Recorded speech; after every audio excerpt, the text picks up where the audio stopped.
Did we beat him? No.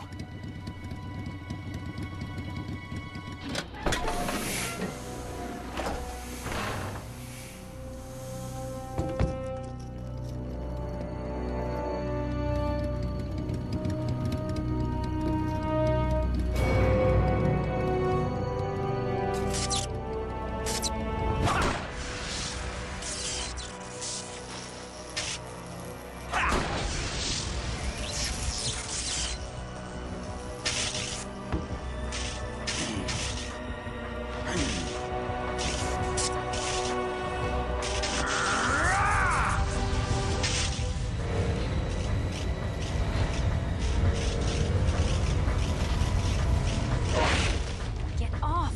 What? I'm gonna lure it back here. You're gonna use yourself as bait? Are you insane? I'm used to this guy. I know how to handle him.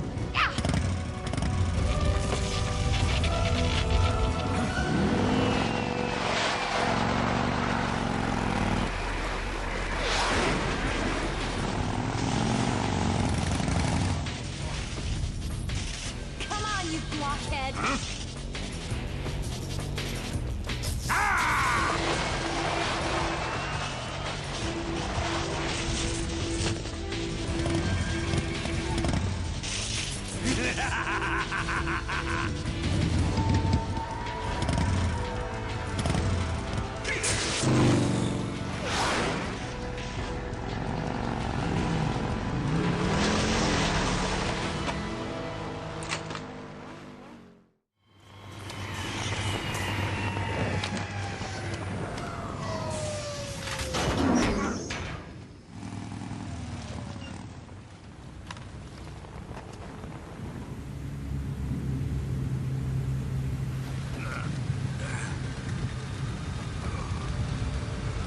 Snake!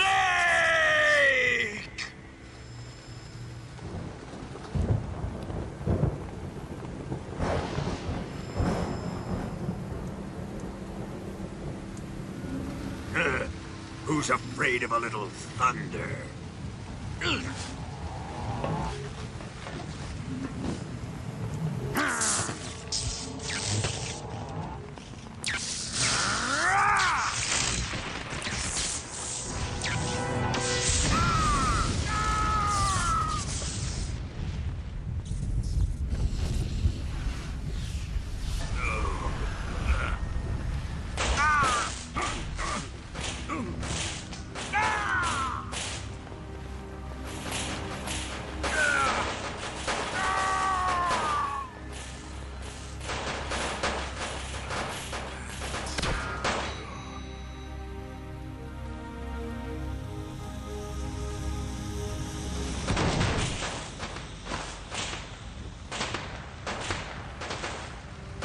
Fried by a bolt of lightning. A fitting end. It's finally over.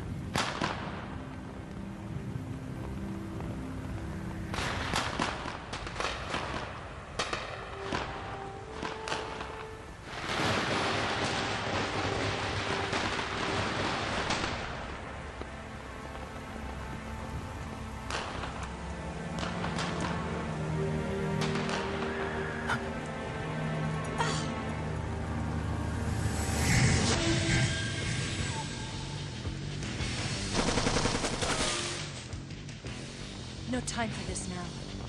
The escape craft is just up ahead.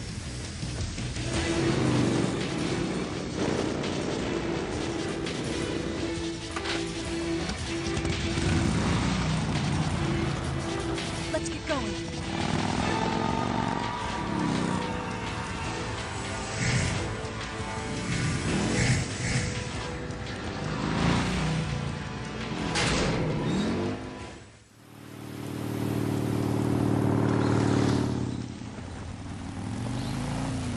Looks like they finally gave up. Don't start celebrating yet. We're leaking fuel. Damn it. Tank shot up.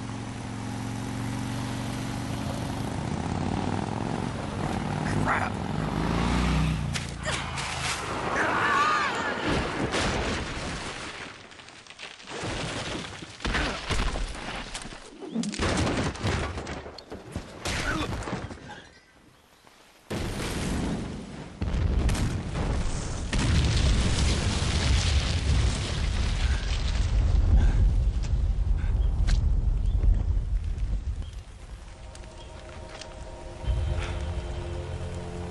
Eva!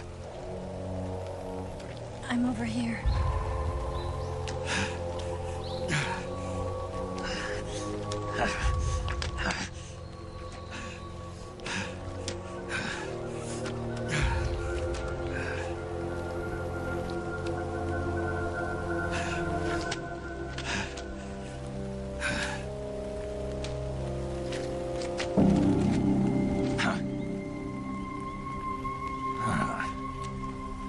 Snake. How's it look? Pretty bad. Not a sensitive bone in your body. Eva, What about you, Snake? I'm fine. That's good to hear.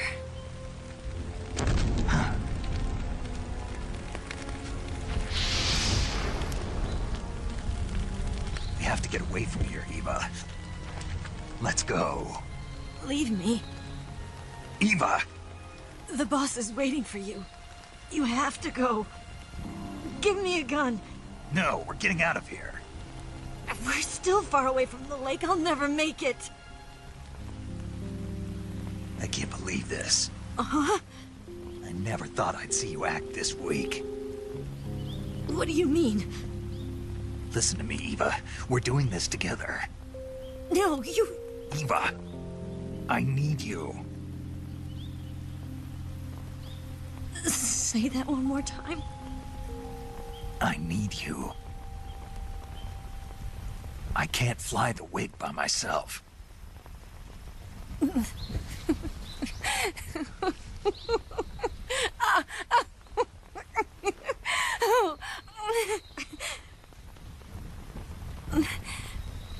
All right, then. I guess I'd better help you out.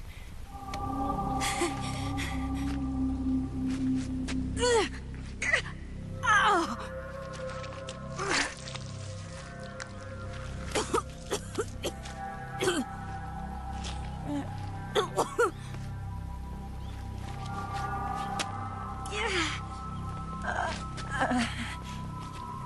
You're lucky to have me.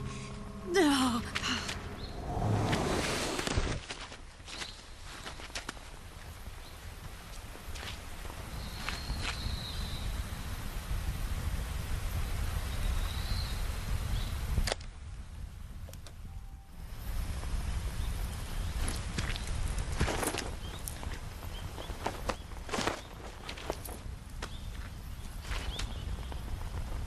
Can you walk?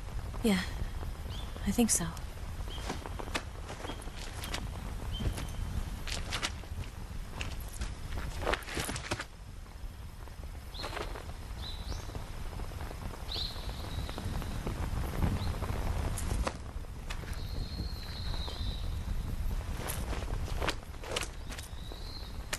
Here.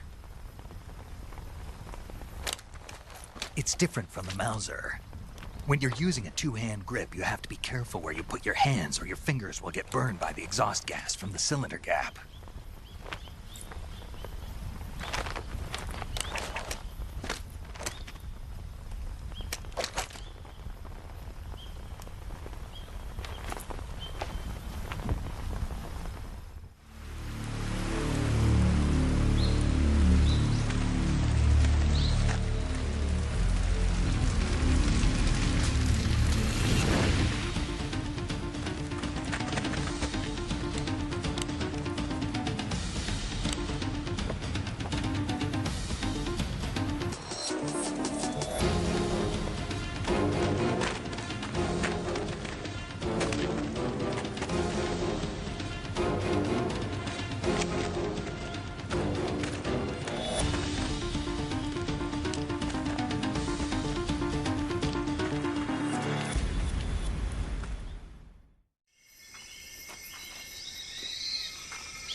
Come on, Snake.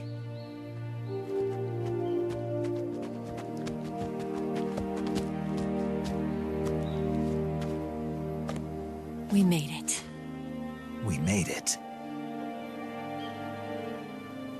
Over there.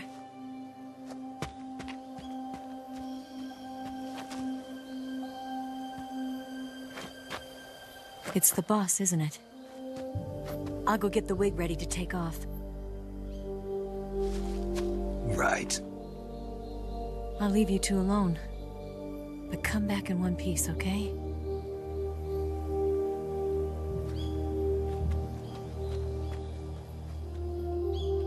Promise me!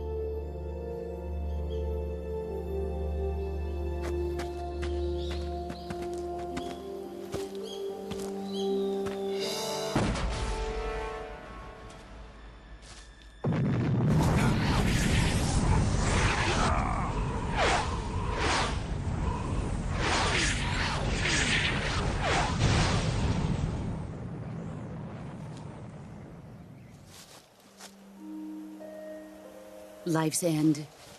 Isn't it beautiful? It's almost tragic. When life ends, it gives off a final lingering aroma. Light is but a farewell gift from the darkness to those on their way to die. I've been waiting, Snake, for a long time. Waiting for your birth, your growth, and the finality of today. Boss. Why are you doing this? Why? To make the world one again. The world used to be whole. But with the end of the Second World War, the philosophers began to fight amongst themselves, and the world was torn apart. The Cobras, my comrades who trained and fought alongside me, were torn apart as well. The foibles of politics and the march of time can turn friends into enemies just as easily as the wind changes. Ridiculous, isn't it? Yesterday's ally becomes today's opposition. And this Cold War? Think back. When I was leading the Cobras, America and Russia were fighting together. Now, consider whether America and Russia will still be enemies in the 21st century. Somehow I doubt it. Enemies change along with the times, the flow of the ages, and we soldiers are forced to play along. I didn't raise you and shape you into the man you are today just so we could face each other in battle. A soldier's skills aren't meant to be used to hurt friends. So then what is an enemy? Is there such a thing as an absolute timeless enemy? There is no such thing, and never has been. And the reason is that our enemies are human beings like us. They can only be our enemies in relative terms. The world must be made whole again. The philosophers must be reunited. I will devote my skills to that purpose. And with the Colonel's money, I will achieve that end. Just as I once created the Cobras. They are my family. I may no longer be able to bear children, but I still have a family.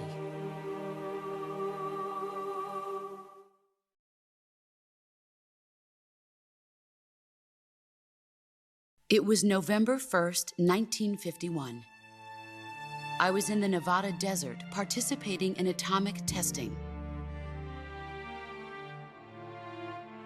The name Nevada is derived from Spanish, covered in snow, white as snow.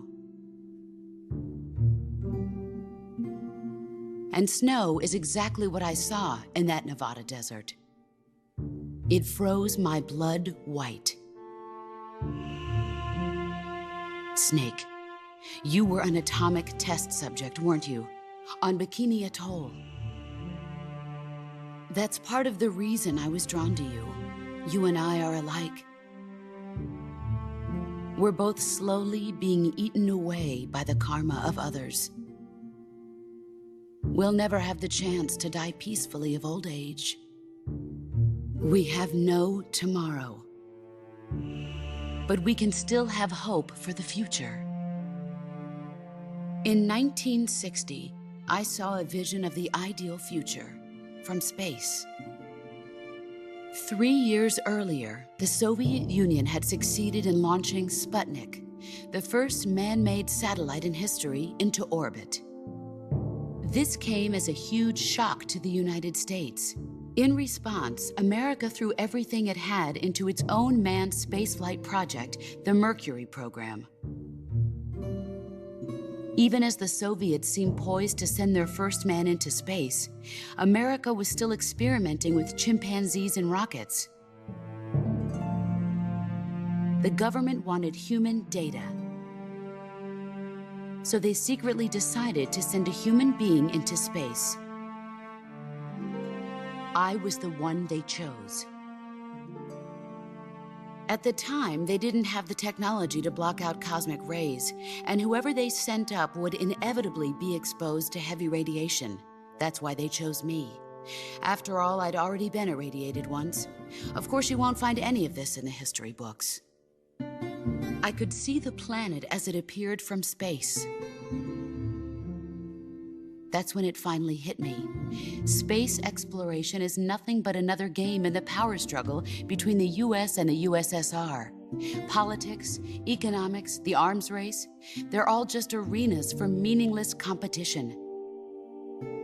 I'm sure you can see that, but the Earth itself has no boundaries. No East, no West, no Cold War. And the irony of it is, the United States and the Soviet Union are spending billions on their space programs and the missile race, only to arrive at the same conclusion. In the 21st century, everyone will be able to see that we are all just inhabitants of a little celestial body called Earth. A world without communism or capitalism, that is the world I wanted to see. But reality continued to betray me. In 1961, I was sent to Cuba, to Bahia de Cochinos. It was part of a CIA-sponsored invasion under the guise of taking Cuban exiles back to their country. But the US government betrayed them. Our weak-kneed president held back their air support. Defenseless, the exiles were annihilated by the Cuban army. All I could do was watch in silence. I was set up by the very country I'd sacrificed so much for, by the very government I dedicated my life to defending. I was driven from the surface world, and I went underground. Then, 2 years ago, I faced the Sorrow, my old comrade in battle. He was my friend. But one of us had to die. I was left with no choice. The Sorrow gave his life for me. There is no enmity between us. One must live, and one must die. That was the mission. The ones who gave me that mission were the philosophers.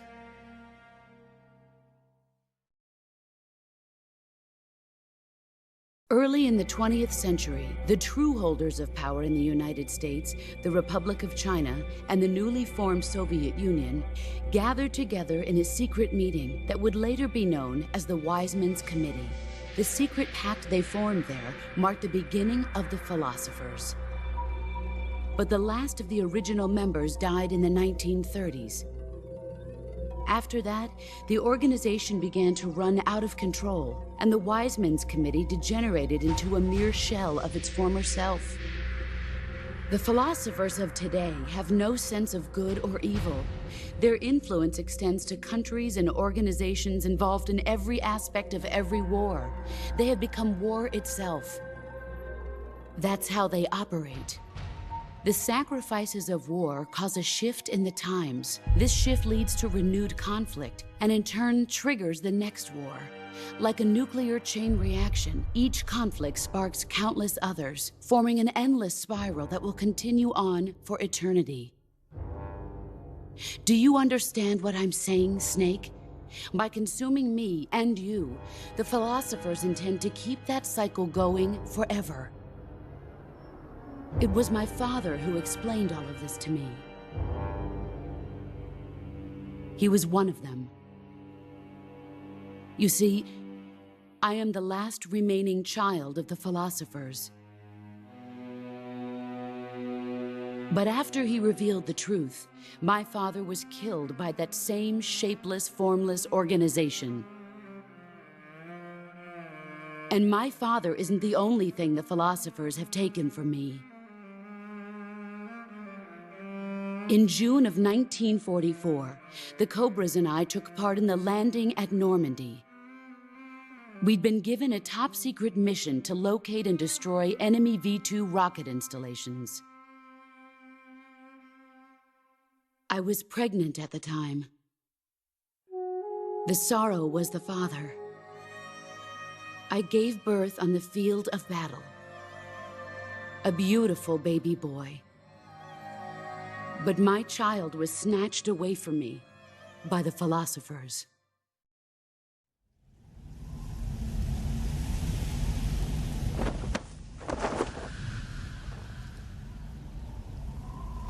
Look at this scar. This is proof that I was once a mother. I gave up my body and my child for my country. There is nothing left inside me now. Nothing at all. No hatred, not even regret. And yet sometimes at night, I can still feel the pain creeping up inside me, slithering through my body like a snake.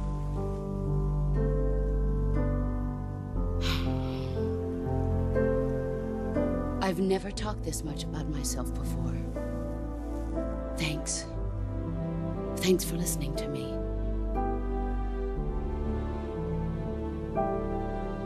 I feel content. Snake, commence the operation. I raised you. I loved you. I've given you weapons, taught you techniques, endowed you with knowledge. There is nothing more for me to give you. All that's left for you to take is my life, by your own hand. One must die, and one must live. No victory, no defeat. The survivor will carry on the fight. It is our destiny. The one who survives will inherit the title of boss. And the one who inherits the title of boss will face an existence of endless battle. I'll give you 10 minutes. In 10 minutes, MiGs will come and bomb the hell out of this place. If you can beat me in less than 10 minutes, you'll be able to escape in time. Let's make this the greatest 10 minutes of our lives, Jack. Boss. You're a soldier. Finish your mission. Prove your loyalty. Face me.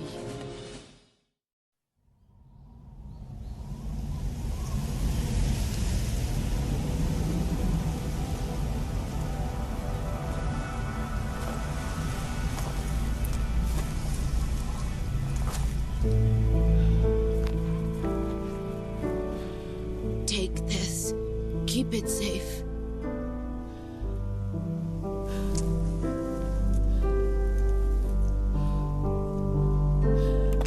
It's our only hope.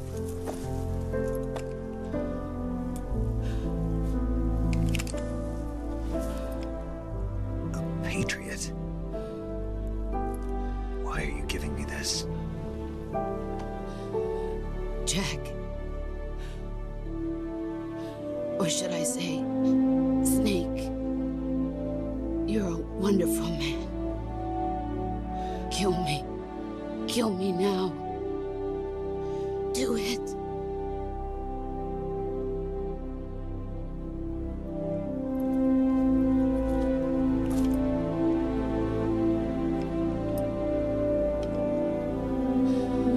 There's only room for one boss and one snake.